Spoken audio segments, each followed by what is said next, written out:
Today we're going to make our Ndebele's painted house. Now ours will end up being a cylinder shape, even though their houses were cylinder shape, but there was also squares, rectangles, but we're just gonna focus on the circle. And our goal today is to make lines and to keep everything symmetrical, so the same on both sides. So to do that, the first thing we need to do is a guideline in the center. So what we're gonna do is take a piece of construction paper, or any paper, and we're going to hold it so it's tall, not wide, tall, because 2 of these equals the length, or the width of this paper. So we're gonna use this, and you can set it on either side. This edge has to match this edge.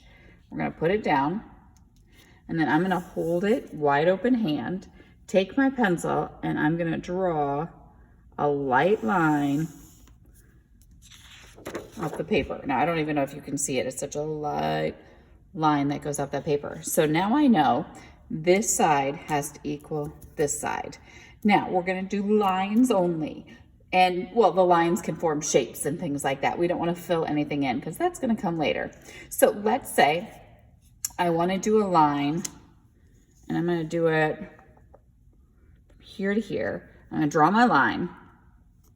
Oops. Okay, so there's my line. Now, where would I have to draw that line over here to be symmetrical? Would I draw it down here? No, if we fold it in half, we want it to meet up. So would this be it? No, still not it. This would be it.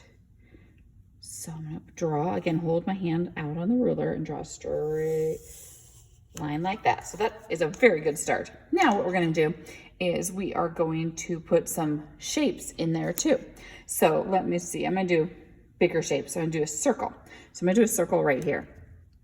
I'm gonna hold it, wide open hand, draw around like that. Okay, now, what else do I have to do to keep it symmetrical? The answer is nothing. This is symmetrical because there's a half a circle on each side of this line, so we're good to go. But if I would do a circle, let me see, I'm gonna do a slightly smaller circle right here in the corner. If I do that, then over here, I'm gonna have to do the same thing. Is it still symmetrical? Yeah, we're doing good. Okay, now I'm gonna do some triangles. Now I can make triangles just with a ruler, but I also have these wonderful tools for us to use, these stencils. So I'm gonna put one over here. Now if I put one over there, I need to put one over here, keeping it symmetrical. We've talked a lot this year about symmetry. Okay, and I think this is looking pretty good. I just wanna do a couple more things. One is, I think I want a line through here. So I'm gonna come up here, draw a line. Now my ruler is not long enough, so I'm gonna draw a line. I'll stop it there, and I'm gonna continue it on, match it up, continue it on like this, and then it is looking very symmetrical. So here's one example. I also have some others. All of them should look different. So here's another one. Here's another one. Is it symmetrical? Yeah. Then here's one. It's in pencil, so it's a little harder to see. Here's another one. So this one ended up looking to me like a bird's face. Wasn't supposed to be, just supposed to be shapes. Now, once you get the pencil done, you're gonna take your Sharpie and you're gonna go over all your pencil lines. We want them nice and dark because we're going to do paint on the inside. Now, you know, I did this. I don't want to do this line. Could I? Sure. I don't want to. That was just my guideline. So actually, I'm going to put my marker away for a minute, and I'm going to take and I'm going to erase that line because I no longer need it. Now I know that my lines are symmetrical. So you're going to go ahead and do Sharpie for the rest of this. Have fun.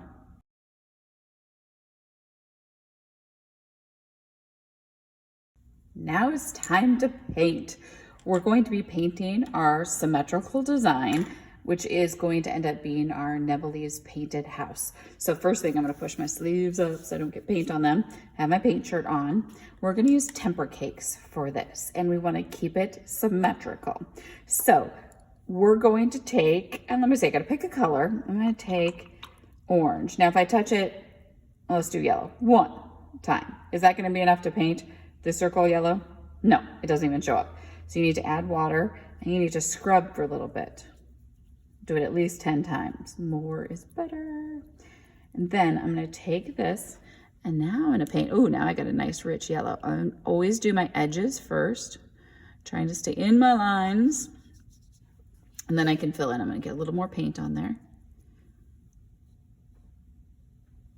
Get your edges. This is not a race. Filling it in. Okay, oh, I love that color. Okay, and then I'm gonna switch colors. I'm gonna wash and dry my brush. Just make sure it's clean. Now, next one, you don't wanna do, if this is still wet, you don't wanna do the color right beside it because they'll bleed together and that's no fun. So instead, maybe I'll stick to circles. So now I'm gonna do, let's say green. I'm gonna switch this around so you can see it better. Now it looks like the green has no paint in the center because it doesn't. Is there green paint to use? Yes.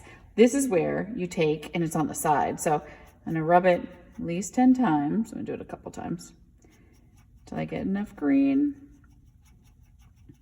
Then I'm gonna take it, I'm gonna paint this circle in green. Now, if I think it's too light, I just need to scrub a little more with the color. But I like this green. I think it's okay, this color. Do the outside edge and then fill her in. Okay, now I'm done. Can I do this one blue? Would it be symmetrical if I did? No, if it's green on this side, it needs to be green on this side. So I'm gonna scrub a little bit more. And I'm gonna do this one green also. Okay, we're getting there. Now, you may end up having some white, but I want you to have more than half of it has to have paint. So I could do these triangles, but that's still not enough. So this is where I need to think and be like, oh, okay, maybe I want to do red around here. I'm going to wait for that to dry. Maybe purple down here. And I want to leave 1 or 2 white spots, and that is it. I love this color on the temper cakes. So I'm going to use this. Again, I'm swishing, swishing, swishing. And then down here, I'm going to paint this in. Getting the outside edge. I'm using the tip of my brush to get in that little pointy area. Now I'm gonna get a little bit of paint on the table because I wanna get paint all the way to the edge. If you get paint on the table because you're trying to get to the edge, that's not a problem, we'll clean it. Did I paint on the table on purpose? Well, no. Okay, make sure I don't have any white spots in there. Looks good. Wash, make sure my brush is clean. Okay, then just keep painting. Keep 1 or 2 spaces if you want to white. Everything else should be painted. Have fun.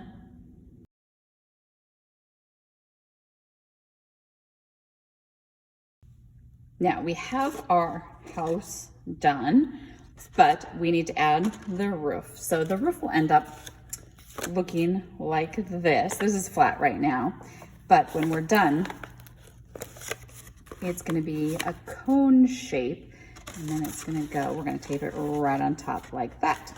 So to do this, you're going to have a pattern of a circle. You're going to go ahead and cut that out. And there is a pie piece on there that's going to say no or no glue. That we're just going to leave completely alone because at the end, that we need it blank so we can fold it in on itself. So just remember not to do anything in that area. Once you get your circle cut out, a lot of times when I get close to this, I just cut this off because I think it's easier. Then I'm gonna cut the extra off. Then we actually have one more cut to do. We are gonna cut one of these lines, only one. If we cut both, the whole thing falls off. So I'm gonna take my scissors and just cut one of those lines and stop when I get to the center. Okay, now I'm actually gonna use my scraps. On these Nepalese houses, they have thatched roofs, so it's straw hay type stuff. So we want it to have this texture to it. So to do that, we're actually gonna use our scraps. We're gonna take this and we're gonna tear it into little pieces. Sometimes you can tear a big long strip and then you can tear it. You want these fairly small. You do not want a big one like that, okay? If you have that, you need to tear them up a little bit smaller. Otherwise, I mean, you can put that down, but it doesn't look very good. So you're gonna keep tearing until you get a big old pile. Okay, pretend like I have a big old pile. I would want to keep going and doing quite a bit more of this, but I'm going to start with this so you don't have to watch too long. So then what I'm going to do is I'm going to take my glue, my happy face so it's closed. I don't see a space there. And open it up so I do see a space there. Sometimes there's glue on top. We're just going to peel it off. Now I'm going to draw a line around the outside. Now I'm only going to do about halfway because I don't want it to dry. And then remember, not a lot of glue. Then I'm going to make these in a line and have them go over the edge. And this is going to give it the texture. This one's a little big. So I want them touching, going around and around and around. And it's okay that they're all different sizes. I think that's what makes it look interesting. Better than having everything the same. That's why we didn't cut too, because we don't want everything perfect. We want these nice rough edges. So let's say, pretend like I got all the way around, okay? So the whole outside's done. Then I'm gonna take my glue and I'm gonna put a second line. Oh, now it's coming out faster, like that. Again, you can go further than that. Now these, then we would overlap. Remember, overlapping, my hands are not overlapped. Now they're overlapped a little. Here they're overlapped a lot. We're gonna overlap a little bit. And you just keep adding these and it starts to look like that thatched roof. So this is gonna take a little bit of time because you have to cover this entire part, not this entire part until it looks like this. When you have it like this, you're gonna show the teacher. Then what you're gonna do is I'm gonna pretend to glue. You're gonna put glue in this triangle and you're gonna hold it like this and you're gonna hold it and I have my hand on both the bottom and the top and count to 10. 1, 2, 3, 4, 5, 6, 7, 8, 9, 10. Should stay. If it doesn't, hold it for another 10. Then you can bring it up to the teacher and they can help you get that tape together and you will have your Ndebele's house. Have fun.